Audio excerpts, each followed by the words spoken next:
So this article is from MovieWeb, and it says, can relying on revivals and spin-offs pay off for Paramount Plus? That is an interesting question because it does seem to be where their business model has gone.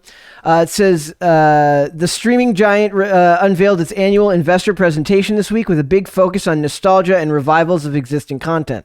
So it says, this week Paramount Plus revealed a slate of new content that will be releasing in the next few years. However, excuse me. However, new may not be the right word, as much of the content is based on already existing properties. People are eager for new installments of work with which they grew up, and Paramount Plus recognizes that. But can the strategy sustain Paramount Plus and other streaming services in the long term? How long until the nostalgia craze dies down and services have to pivot to original content?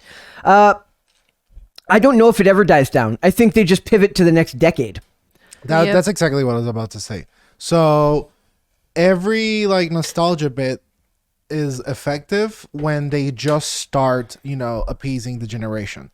So like that's the problem. They're not appeasing generations. They're just taking the properties in name only and then ruining them. Well, they're not appeasing guys like you and me, but like some people are like so normie to the core, that like they don't care that they're getting their like 11th Star Wars movie of the year. They're all about Star Wars because they're in a cult. So we're millennials, so we're getting to the point where like we're getting pretty sick of remakes, right? But then they're gonna do like a Hannah Montana remake, whatever, with like a I'm sorry, what? With like an African Australian person, and then they'll cater to like whatever came after us. I don't really care. Well, it's the 80s. Gen X? They just finished the 80s. So Gen X just had their childhoods ruined. Now it will be our childhoods that get ruined. And then after that will be Miracle's childhood that gets ruined. Ours is like currently being ruined. They already started with my childhood. Ours is in the early stages of being re-ruined through Transformers, through Teenage Ninja Turtles with Seth Rogen. I think we got one or two more years of suffering, and then it'll be up to like the Zoomers to get like ruined. So Miracle's generation will be plastered. It got ruined. They ruined Kim Possible with the live action movie where they made her cry more, and then she has like a Mary Sue friend for no reason. And then Powerpuff Girls remake or live action. Yeah, they're doing that. And Arthur, they made it woke. Have you seen the last episode of Arthur? No. You know what would be funny? If we made like crowdfunding for them to not do movies. It's like, we'll pay you to not ruin them. I'll literally pay you not to do Ghostbusters again. That's right. Actually, Sony's probably the only one that's doing well, so they can keep going with Ghostbusters. Just an example. But Teenage Mutant Ninja Turtles, I would maybe pay them to just leave it alone. Like have $1 million? Don't do it. Just leave it alone. Wouldn't that be hilarious? I mean, it would never all work. You want is money anyway. Because they're going to make billions off these things. But yes, it would be extremely interesting if we could just find a way to just... how can we appeal to your self-interest? It's okay. It's okay, but isn't $1 million a little bit too small for these people? That's 10, I don't know. They would have to be hundreds of millions of dollars. But so it says, the nostalgia craze is not unique to Paramount or even streamers in general. Cable and broadcast networks are increasingly turning to their old properties to bring back older fans. This could lead to newer, more diverse content being passed over. Also, what happens if a revival does not live up to the original and fans reject it?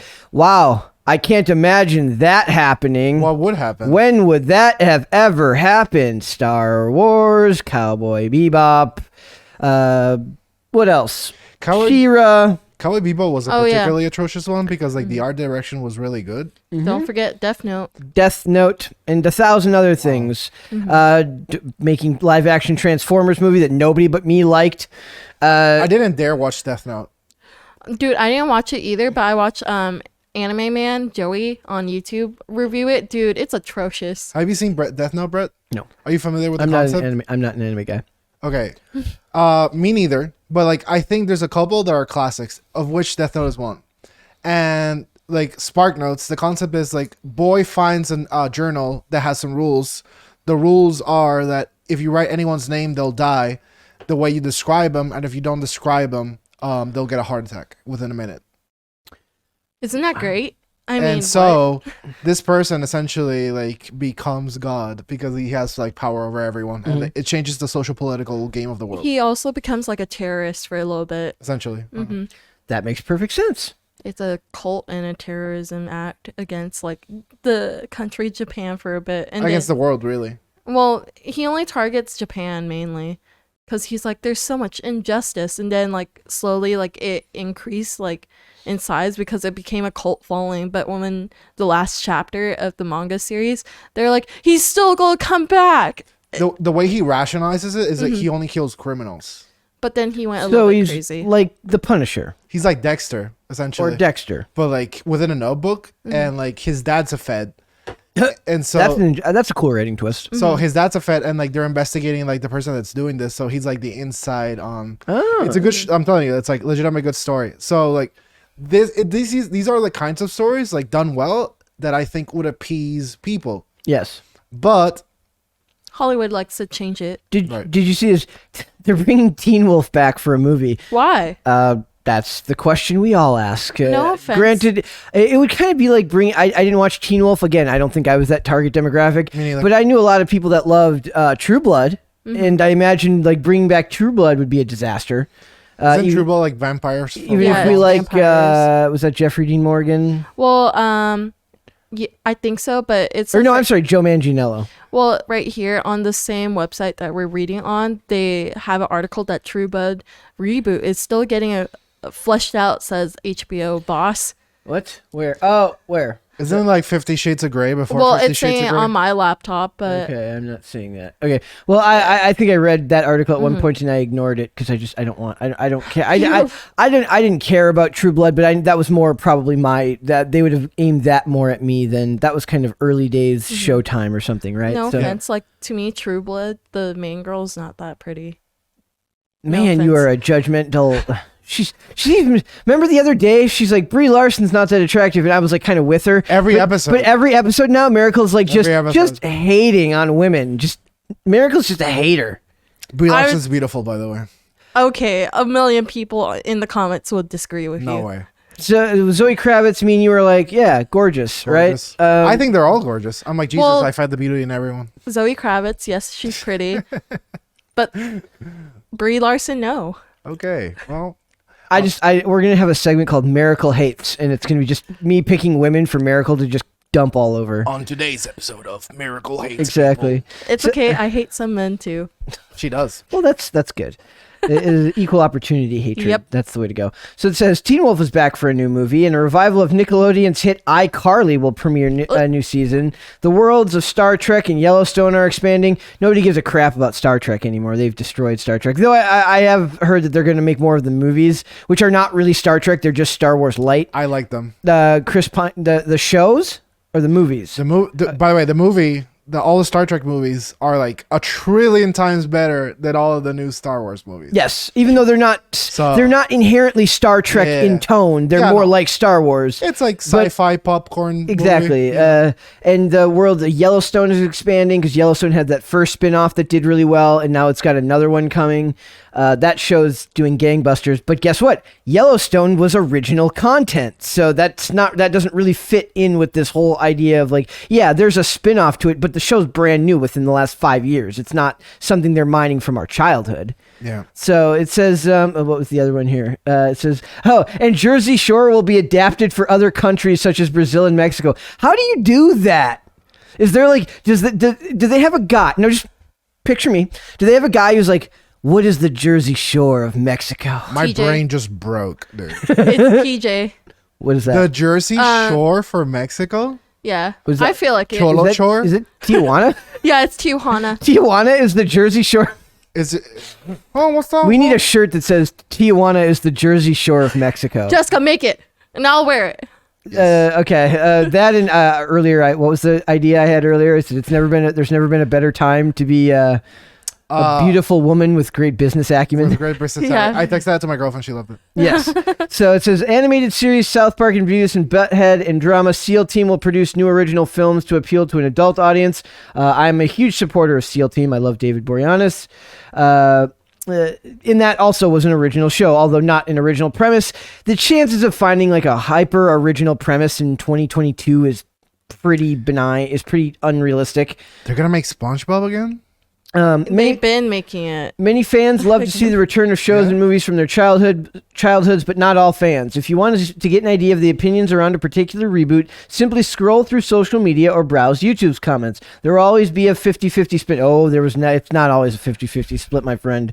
It's very far from that a lot of the time. Actually, what I found is that tends to be echo chamber related, meaning like, okay, so if you go check out the new Star Wars trailer for whatever movie, and you go look it up on KinoCheck or IGN, you're going to get the normies who are like, oh my God, I love Rey Skywalker. I love Rey. And then if you go and you watch the reviews or the channels that talk about this stuff, the comments are almost always far less favorable because they're the people who are in the weeds and really care about the stuff. I've met 2 people my whole life that like the new Star Wars movies. They're both under 18. Oh. No, yeah, it's designed for them. My little cousins. It's designed for them. And that's because Only them. You can't fault them for not understanding how big of a deal the originals were, or not understanding that even though they like it, what they're seeing is like, you like it a little bit, but you're not supposed to just like Star Wars a little bit. You're supposed to like Star Wars a lot. If you know, the people who like Star Wars, they're not like tepidly interested in Star Wars. They're like really into it. Yeah. The Star Wars fandom is like, it's not meant to be casually watched. It's meant to be consumed and loved. what do you think is like the top 3 most intense fandoms? That's a great question, Dane. Thanks. That's a fantastic question, Dane. Well, it depends. Live action or cartoon? Period. Okay. Biggest one is BTS. Has Been Hotel. Their fandom is nuts. I've What never the hell heard is of that. Oh, it's a YouTube animated series that they got bought out by A24. I wanted to talk about it before because they basically replaced all the original voice actors and singing voice actors too. It's like a shitstorm over there, but their fandoms are nuts because of like the shipping culture. And then BTS, yes, and then any pop. BTS doesn't really count because that's not really a TV show, but Well, and also like any K-pop or K-drama. he's talking shows though, right? I said Anything. K-dramas. I said anything. I said K-dramas. Those are shows. Those are Yes. a lot of shows. Like it's nuts there. Here, if you want to talk She-Ra fandom weirdos, that Miracle will- has like access to a different part of the universe. Than yes, we do. Have you we're ever not. noticed that? Our passports won't go there. But no, And nor then- do I. We're Oh my stopped God. at the door. And then Naruto fans. Oh my god! Like, don't And- get me started. Yeah, so fandom in general. But when you court What do you these, think? she's probably right. I mean, from here, it's the She-Ra fandoms, it's the Star Wars fandoms, it's What the hell is She-Ra? it's a Oh, it's, offshoot of It's like female He-Man. Do you know what He-Man is? Yeah. Okay. it's a character from the original. So Yeah. I think it's Yankees, What's Yankees? the baseball. The baseball Oh. team, Dallas Cowboys. Like Yankees fans, like they're like something else. Star Wars fans Mm-hmm. and My Little Pony. Oh yeah, My Little Those Pony. are like the top 3 most psycho. Like, Miracle is probably right about the rabidness because of the age demographic Yeah. of the group she's mentioning, and they're By a the way- lot more toxic or they're just as toxic They're online. if not hitting more. puberty and like they don't know how to deal with their feelings, so Yeah. they just ruin everything. all I know about the My Little Pony people is like they're always writing manifestos. And if you're writing a manifesto, like you're Yeah. Well, okay. Hear me out. The My Little Pony show is not that bad. Yeah, I'm not ever watching that. new subject. But so We're done. they talk about long-term viability of this strategy of doing nothing but reboots and remakes. It says ultimately now I do want to point out that there's some mistakes in there because a lot of the things that they mentioned up there, like Yellowstone, like SEAL Team, are not reboots and remakes. They're just original content that happens to be doing well, and those got thrown in there with the reboots and the remakes.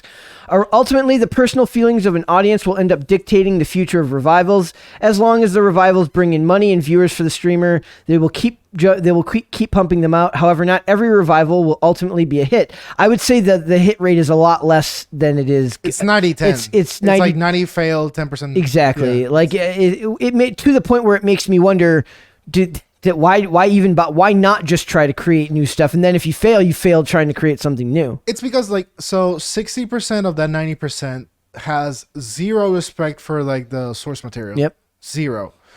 The other 30% is not adequately like casted. Yep. And the other 10% had no budget. And some things are just a character so iconic it's almost impossible to cast them. Like James what? Bond. But no, He's no. easy as hell. He's not. I don't know. I'm easy. just joking. But I'm just saying. Listening. I'm just listing stuff that people are like fighting about, like because Brett and I have this beef about Idris Elba being James Bond. He wouldn't do a good. He wouldn't be a good James Bond. You know what? Fight me. He's too old. He'd be good for one. You know, that's what I'm saying. Like everybody keeps saying Idris Elba. I'm like, I agree. He's 50. In 15 years, he'll be 65. I don't want to see James Bond in the nursing home. But But- he's in great shape. I don't you know? care. I don't care. Also, Black. Have you ever seen Luther? Yeah. Yes, I have. Guess what? That was 15 years ago. Luther's a great show. That was he was younger then. That's what I'm saying. He was great in that show. He's Then so they should have casted him at that time. I agree. Then they should have casted him at that time. I do, however, think he would make a fantastic repeat Bond villain. I want more. He's hints. tall. He's got the voice for it. I think he would be a fantastic Bond villain. Everyone else is wrong. I'm right. But you know what? It's fine. At Okay. least you're wrong with conviction. Okay, that sounds like a dictator level. We need it down to a president level. Nope. Potato. In any case, revivals and spin-offs are here to stay at Paramount Plus and other Yeah. streamers. It's not as bad as like the meme that Netflix has become, where like literally I literally want them to create. I hope they get the rights to things I don't like because I know they're going to ruin it. So we'll see where it goes, but I don't know how viable it is long term. I think they should be focusing more on the Yellowstones and the SEAL teams and the things that they're creating new, and then build spin-offs from there. Like I'm not saying don't do spin-offs or anything like that. I'm saying build it from new content that people are fresh and familiar with. The passion level is high for the old stuff, but so is the Not if you ruin it. but so is the displeasure if you Right, don't do it right. exactly. And unfortunately, the track record in Hollywood isn't good enough to justify it, in my humble opinion. So, Dane's like, yes, I do agree with you, Brett. Yes. You are all knowledgeable and smart. Essentially. That's what I'm thinking. Miracle's like, I don't even know what's going on today. I just got here. Rico's like, I like K-pop. No, I stopped listening to it because like I couldn't stand like the fandom. K-pop or Brit? She meant K-pop. I hope. No, I like The listening Brit to fandom Brett. is pretty intense. Oh yeah, you have like a nice fandom. They're so nice to you. I don't know anything about it. Me neither. She's making that up. I'm So's not. Dane. I'm not. Brett has. I'm a sure. fandom. I'm a fan.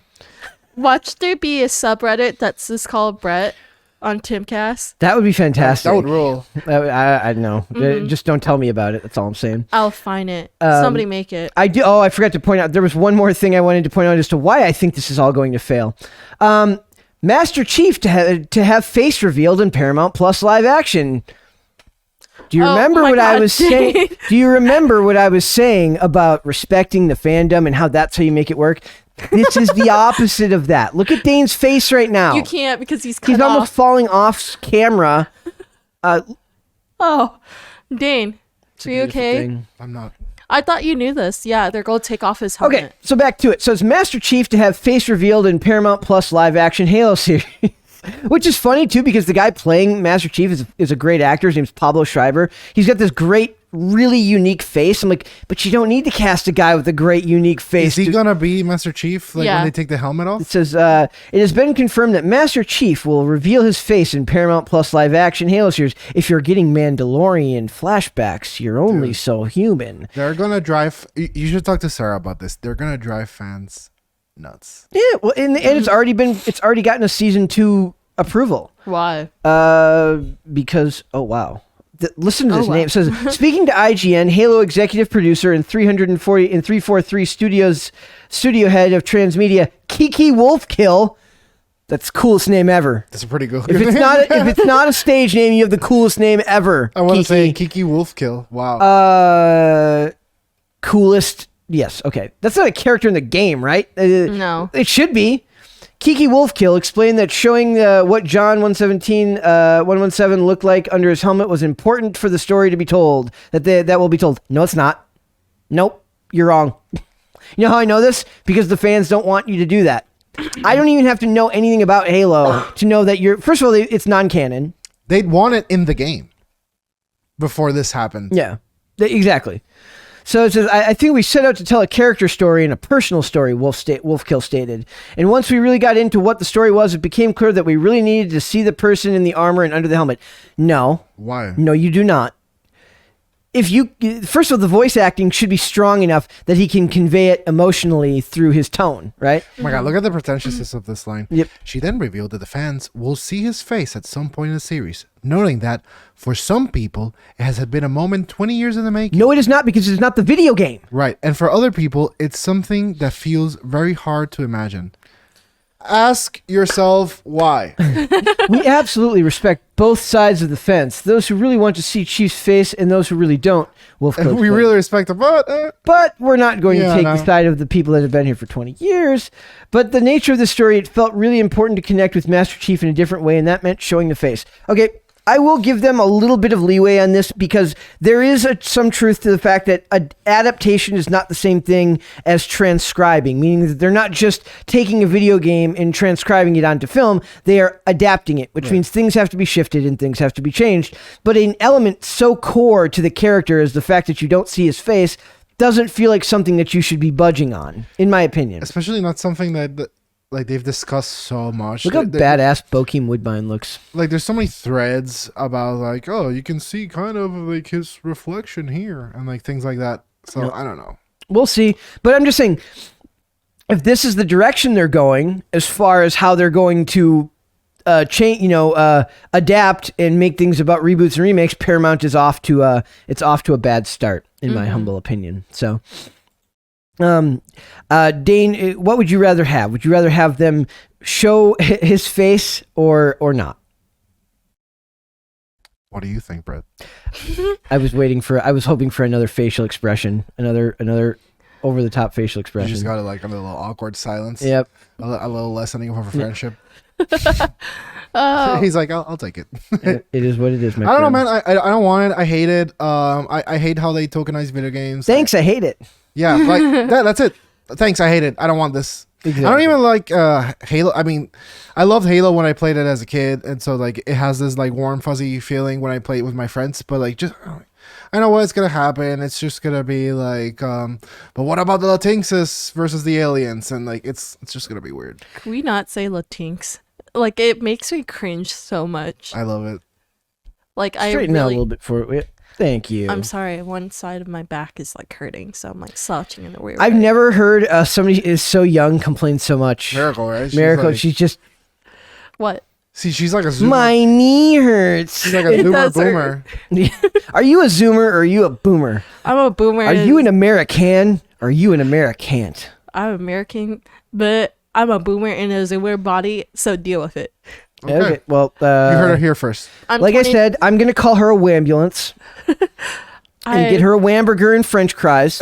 French fries. And then after she's consumed that, we'll move on. So, I'm 23, going on 90. Ugh. yes, you are. Straighten. Wait, what do you mean? The- Straight it up. Look at the camera. There you go. I remember when I was Perfect. 23. Both of them are slouchy. Like I'm looking at these. I'm dead center. I'm 6'3" though, and I'm not like, talking in about this your chair, height, dog. trying I'm to be talking in about frame. Yeah, it's Like, fine. I have to slouch to be in frame I'm not okay. because I'm so tall and sexy. This is true. Us short guys, we just don't understand. It's okay. There's a meme about that. Thanks for watching this clip, guys. If you want to see full episodes or follow us on social media, links are in the description below. Bye. Bye.